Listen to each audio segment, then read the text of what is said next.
Let me get this straight. I get to talk about a fantastic green card and also somebody from Magic's history? Oh yeah, which god did I please?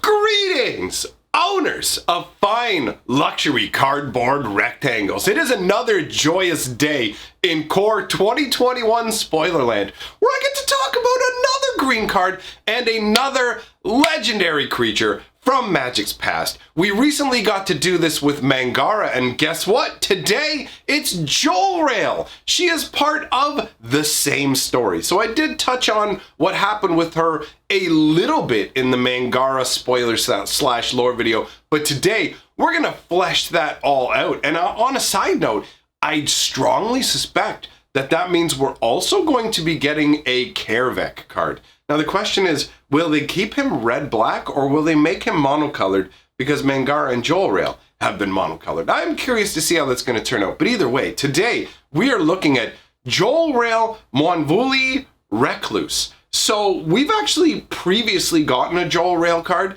This is an earlier incarnation. So this is 1 green and 1 for a 1/2 legendary human druid. Whenever you draw your second card each turn, create a 2/2 green cat creature token. Now that's interesting in and of itself. Green has like card draw abilities, and it is tied to creatures. But normally when we see this drawing your second card each turn ability is a newer thing to Magic. But they had stuck with it mostly in blue and red so far. So this feels like a departure by moving it into green. And it is a welcome departure. I mean, if I take my arena deck that I'm playing right now, which is a 250 card green deck, I have a number of different ways to draw additional cards. Great Henge, I'm looking at you. Oh, it's a great one. Anyways, I have a whole bunch of card draw cards in my green deck. So this will just trigger out a bunch of 2/2 cat tokens, which is a great feeling. And the fact that it's just based on your second card each turn means that it's not broken or anything. Not even close by a stretch of the imagination, right? You look at the card and go, okay, you know what? 1/2, her power and toughness, pretty low. And then the other ability is pay 2 green and 4. Until end of turn, creatures you control have base power and toughness XX, where X is the number of cards in your hand. So it's got this sort of like, you can beef up your army if you have a bunch of stuff in your hand. You know, if you have 6 cards in your hand, all of a sudden these 2/2 beasts that you're making are going to be turning into 6/6 beasts. That is not too shabby.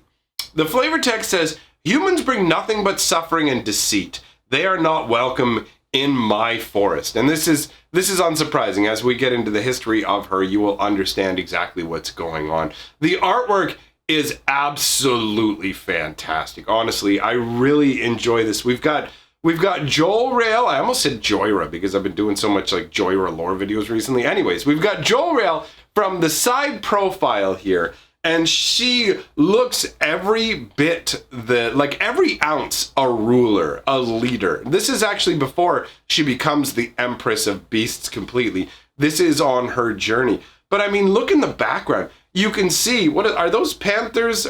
Jaguars, as some people call them. Panthers or jaguars? I'll admit, I don't know the difference between those two. All I know is these are very sleek looking cats that could clearly tear a person apart in seconds. You know what I mean?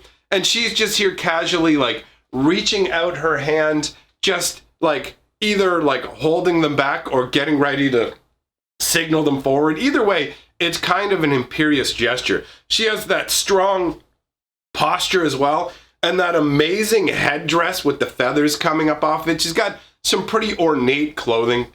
I definitely really enjoy this artwork a lot. And when you compare it to the original Jolrael as well, you can see that it's like Jolrael Empress of Beasts. Now, weirdly enough, this wasn't printed until Prophecy. So Jolrael didn't get a card until like the year 2000, but existed in the story previous to that. So it felt a little bit odd, to be real, but whatever. That's a side sort of aspect. When you look at Jolrael Empress of Beasts, it's 2 green and 3 for a 3/3. This is her at the height of her power when she has fully inherited her kingdom. I guess not inherited because she built it herself, but either way, sounds good.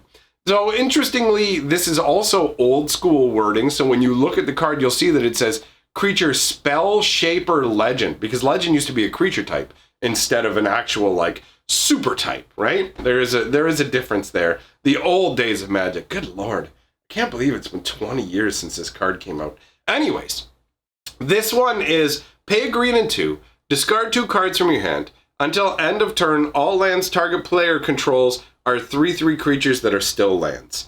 And the flavor text says, I need no army, I have Jamura, referencing the Jamuran forest, where she basically, or Jamuran jungle. Jungle's a better descriptor, not forest. So that is where she ended up residing. And you can see these massive beasts behind her that look even more vicious than the panthers that we saw in the previous artwork. Jolrael is every inch the Empress. I absolutely love it. In this, again, she has this kind of stately pose, one hand at rest on one of these gigantic wolf beasts like it ain't no thing. She is like perfect and motionless, but you can tell there are like kind of winds blowing around because her cloak and her dress are being shifted in a particular direction, and she is being set. She is basically being shown in one of her multiple palaces. She has a number of different incredible dwellings. She's an interesting character.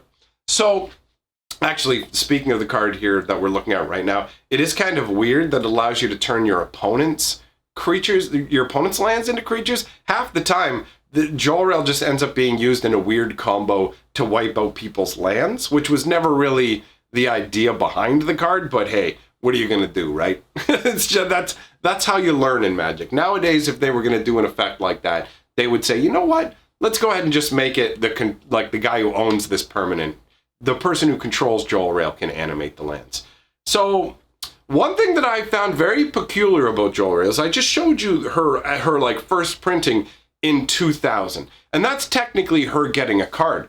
But the weird thing is, Jolrael existed on a Magic card before Jolrael was even really a concept. Let me put Spirit Link here up on the screen so you can understand what I'm talking about. Take a look at this artwork. That's Jolrael. I mean, look at the headdress. She is commanding a beast with an imperious gesture. Like when you compare it, there is no disputing this is literally Jolrael. But this card is from Legends, printed in 1994. Before Magic had actual storylines. Like when Legends came out, basically it was created, as far as I understand, it was created, at least in part, by people who were just like putting their Dungeons and Dragons characters into the game. That's where like half the Legends come from, something like that. So the set Legends was a bunch of random disparate parts, but that's actually what birthed Jolrael. And I mean, I can understand the Spirit Link artwork is absolutely fantastic. You know what I mean? You've got this incredible regal appearing individual in really striking garments. The whole thing just screams flavor. So it makes perfect sense that this would end up actually inspiring a character. And look at the old school wording on this. For every point of damage target creature does, you gain 1 life. And that's literally like what became lifelink in Magic. They took Spirit Link and turned it from a kind of triggered ability that happens with enchantments like this and just created it as lifelink. So now Spirit Link's text would actually just say, enchanted creature has lifelink. That's literally it. That's literally the entire card. So that's where Jolrael actually showed up first. Now, in terms of the story of Jolrael, she was originally a Zalfiran mage, okay? There was tons of mages in Zalfir. It was one of in Jamura, on the continent of Jamura, or maybe it was a subcontinent. Either way, in Jamura, there were a number of different areas. You had the Zalfirans, you had the Femerifs, you had the Asukatawa, or however you pronounce their names. So the Zalfirans had a ton of mages, right? And Jolrael was something special, though. She rose up through the ranks, and as she rose through the ranks, she noticed something. As you gain power, prestige, and notice, so also do you gain enemies, sycophants. So people will start to try and use you. People will try and start taking you down. And so she rose up to a really high level of power, but she got disgusted with the life of living in Zhalfir, the city life, the constant power wrangling, all the politics and that kind of stuff. She wanted nothing to do with it. So what she did was she hired a group, an expedition's worth of individuals, and said, let us head off into the Monvuli jungle, which is this massive, sprawling, dense jungle located in central Jamura.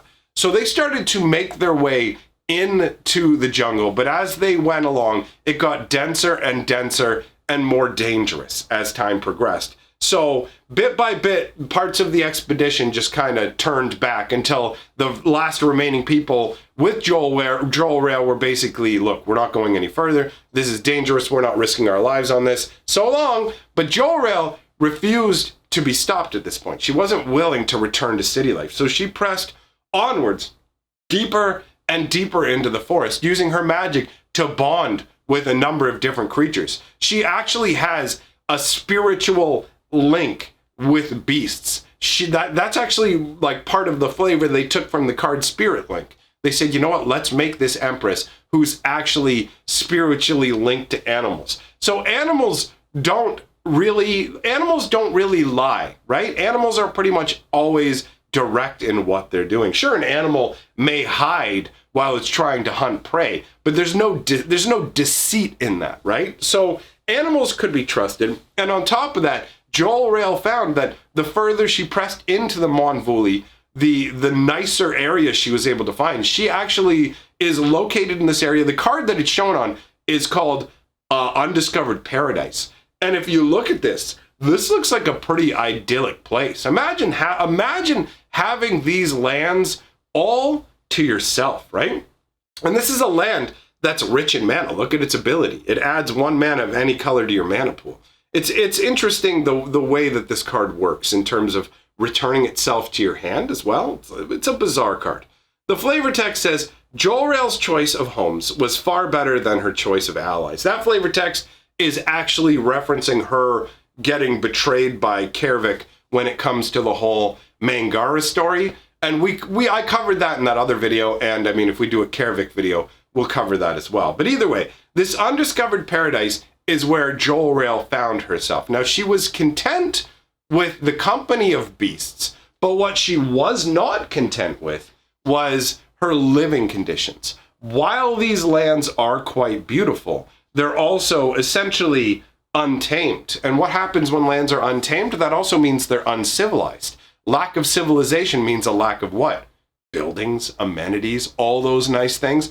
And Jolrael, during her time of living in Zhalfir, had become quite accustomed to opulence. She was a very powerful mage and had a lot of resources. So she lived in a very, very nice home, which she started to feel like she was missing. So she had her beast minions create her an actual palace. Now, you may be thinking what I was thinking at the time when I was going through everything. I'm like, wait. Jolrael has a palace built by her beasts? How does that work? Like, and we've seen so far what? Panthers, wolves, tigers, bears. How are these supposed to go ahead and build her a palace, right? Well, that's where the centaurs coming, because Jolrael had her own centaurs. I mean, this card is such a wonky. I always found the card weird when I looked at Jolrael's centaur. First of all, the fact that the centaur is just entirely orange felt strange to me. Also, the angle that he is standing on is very bizarre to me. What exactly is going on here? Is he like leaning back trying to fire a bow? Has he been charging forward and is he skidding to a stop?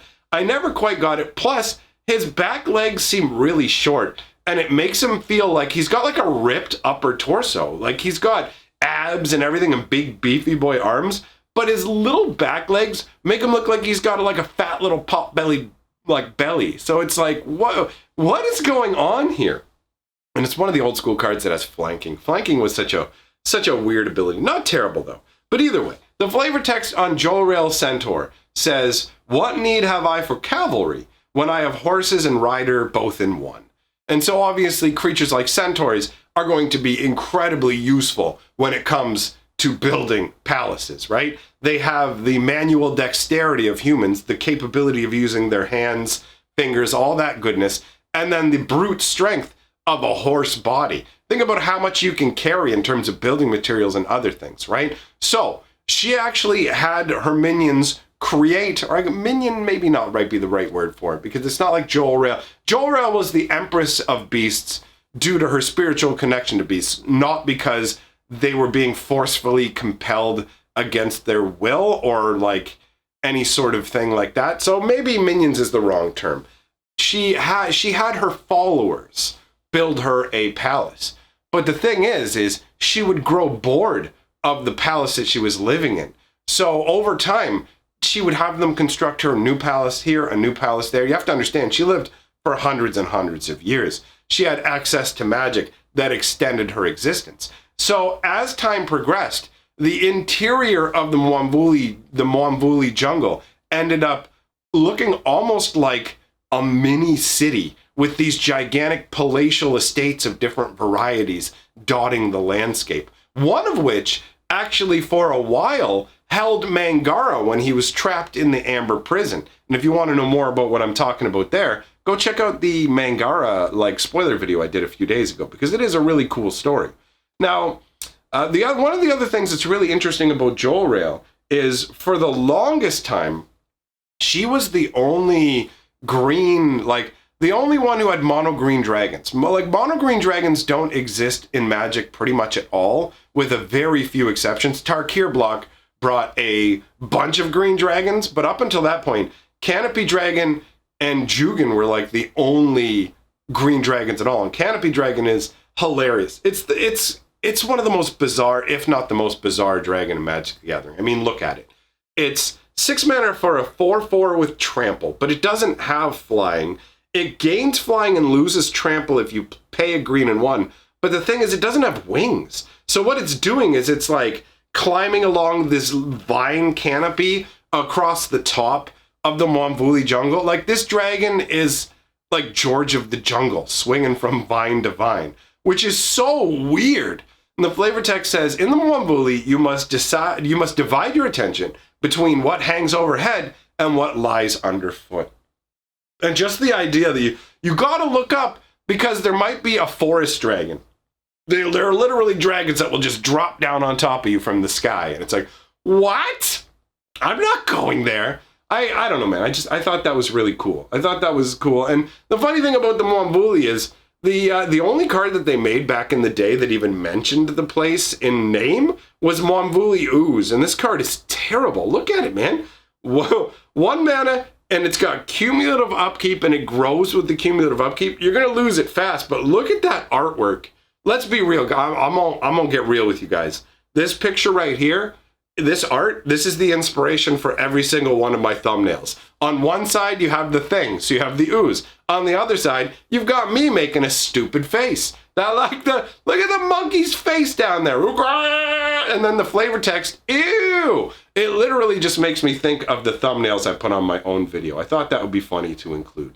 So let me know what you think down in the comments below about all this goodness, my friends. What do you think about the card overall? What do you think about the story of Jolrael, the little bit that I told you? We're going to get more into it when the novels come out. Not when the novels come out. The novels came out forever ago. When I pull the novels out and get to that point in the story, because I'm currently working my way through Magic's novels to make a fantastic, huge lore series. So thanks for coming by, everyone, and I will see you all very soon.